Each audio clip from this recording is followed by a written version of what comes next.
I'm Dhilip here, Chief Creative Director at BYJU'S, and I head the games vertical here. It all started when I was a 10-year-old kid, when I first saw Star Wars and Back to the Future. I went bonkers and I was flabbergasted. Everything that went in my head, I wanted to create it. I wanted to see in real life. And back then, when I wanted to study something related to design, architecture was the only course to pursue. So I took architecture. Then I found out architecture was like the mother of all design courses. And game is nothing but a digital version of real-world architecture. And in fact, it's far more simpler than building real buildings. And building is nothing but an experience, a new build experience. That's exactly what we do in gaming.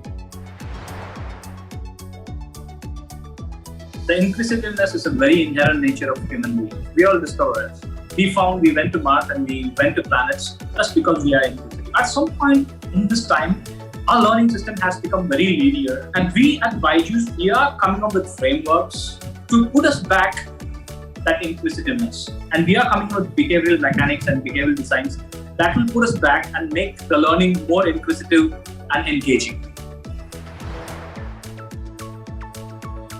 Here at BYJU'S, we are trying to pioneer in learning game space.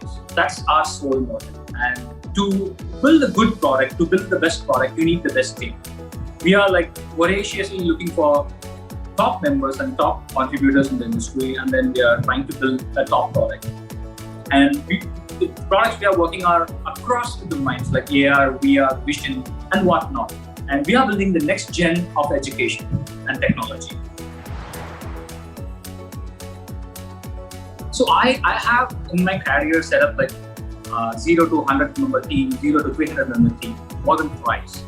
And I was brought here for the same reason. The biggest challenge for me was to create a framework where we have a strong educational foundation and game mechanics and behavioral design which was built on top of it. And this was the biggest challenge, and we cracked it. There are so many departments under me. Like any other game studio, I have an industrial design department, UX design department, game design department, development department, then producers, then art department, then animators, VFX artists, and integration artists. So there are like around 10 to 11 departments under me. And I have to provide reviews for each and every department. And each and every department and each and every team will be working in like 4 or 5 titles at the same time. So my job is to make sure like the map and the territory stays intact. The silhouette of the product stays intact. If you have joined this team, gaming team, you have to be open-minded. And you have to have buckets and buckets of empathy. You have to think about kids. You have to think that you're going to build a product where they are going to learn something. So you have to be very responsible as a game designer.